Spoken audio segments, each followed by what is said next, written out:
Biggest letdown. Well, biggest letdown. I don't think I've been let down that much yet. So I don't know. Maybe in 10 years' time I'll be able to answer that, but not right now. For me, one of my biggest achievements is so far, like I want to say, oh no, I don't have a big achievement, but one of the simple things matter to me. Like I remember a day my mom called me and she said she was watching me on TV, and you don't even want to know how happy that made me feel.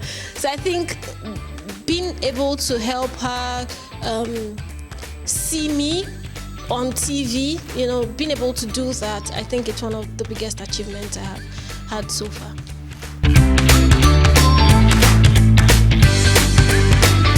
Okay, so Lota Chukwu was the first food show I co-created, and the show, when we're doing Lota Chukwu, we go to people's houses, mostly celebrities, and we take their kitchen. So Lota Chukwu.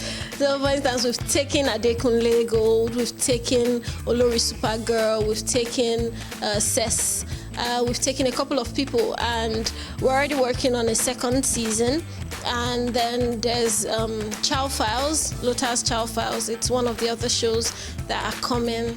And then there's Lota Chukwu Shorts, because for Lota Chukwu Shorts, I noticed that people were beginning to focus more on the celebrities than actual food preparation. That was the whole point of the show. So I said, you know what? No distractions. You people aren't going to even see my face. I'm going to give you guys a real food preparation video, and that birthed Lota Takes show. Okay, so the whole point of the show is, like I said, whatever you have in your kitchen. We've been able to go to people's houses and they don't have 1 or 2 ingredients, and we make it work. So the whole point of the show is, no matter what you have in your kitchen, we can fix something.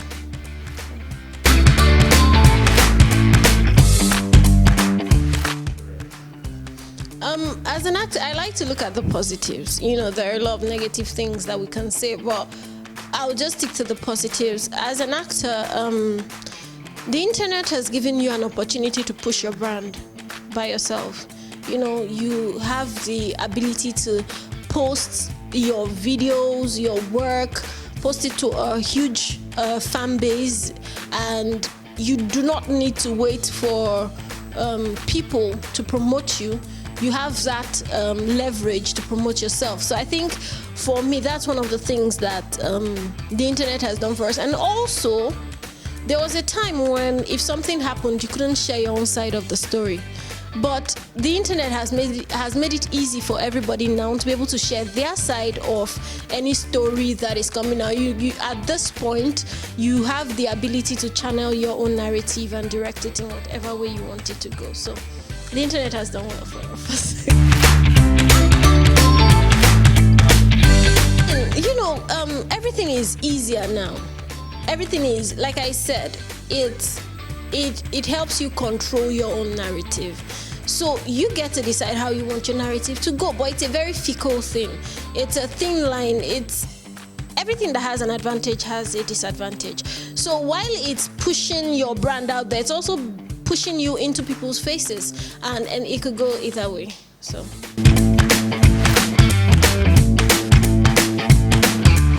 yes, I write.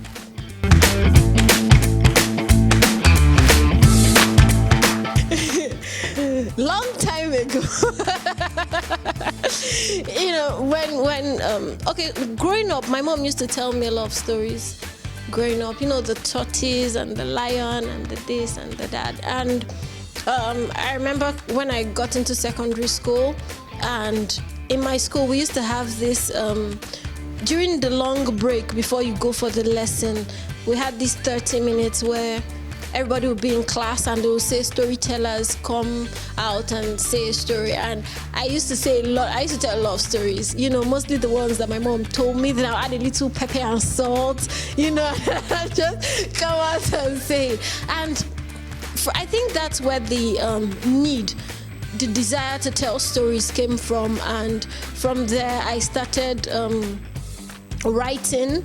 And you know, when they ask you to do a composition, how did you spend your holiday, how did you do this, and I'll come out and write. And I was so good at literature, you know, we'll come out and write stories and everybody would like, Lota, tell me one story to write, you know. I'm feeling like a boss. So but yeah, that's where the whole that's where I noticed the ability to write came from. And from there, you know, I have written quite a couple of stories, you know. And yeah, I used to run a blog where I used to write a lot of stories.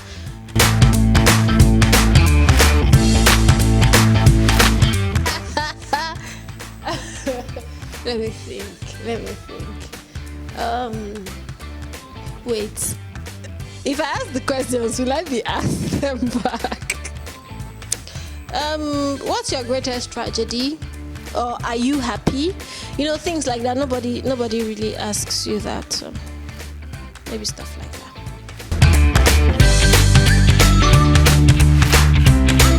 Yes, I am.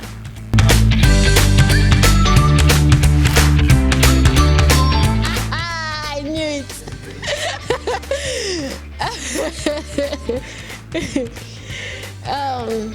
My greatest tragedy right now is that I did not start soon enough, but you know, better late than never. So.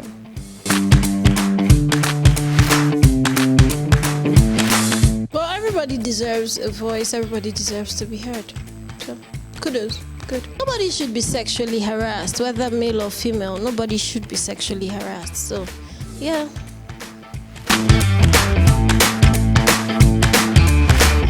Every job I have done, they are all unique in their own way, And for me, I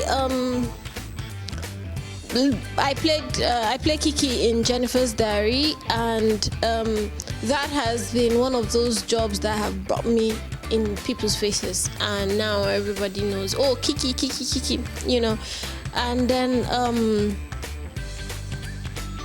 for as an actor, challenging, Kiki is very close to who I am personally, so I didn't have to dig too deep for that. But challenging in terms of the art, in terms of acting, I would say Ajoche. So it's the Mnet series I'm on right now, and I play a villain. So that has changed everything that everybody knew about me, or everybody thought, or how everybody saw me, and now all of a sudden, wow, Lota Chukwu is a bad guy. So, and yeah, for me, I think that's one, and I love those jobs that changed me.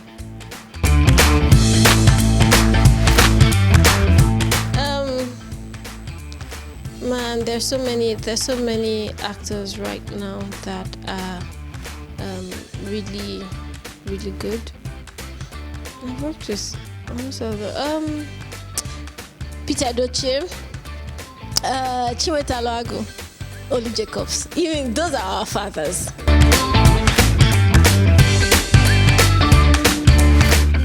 That's easy. Genevieve, how many do you want? Genevieve, Richard Dominic, Omotola, Joker Sylvia, Kate Henshaw. I've worked with Funke. So many people. I want to work with all the people I used to watch on TV growing up. All of them, yes.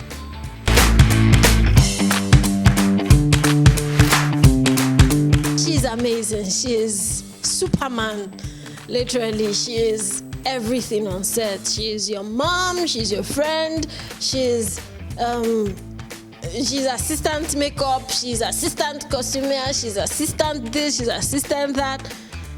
That woman is intimidating.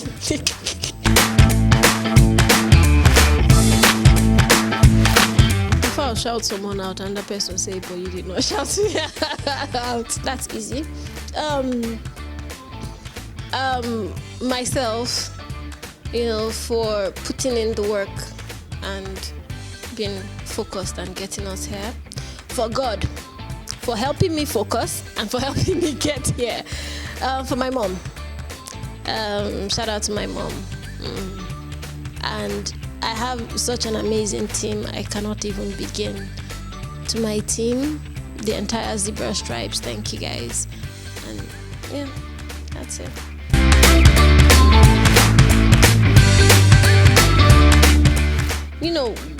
When I said that my tragedy was that I did not start on time, it wasn't necessarily a bad thing, because, like I said, better late than never. And at the same time, every point in my life was deliberate.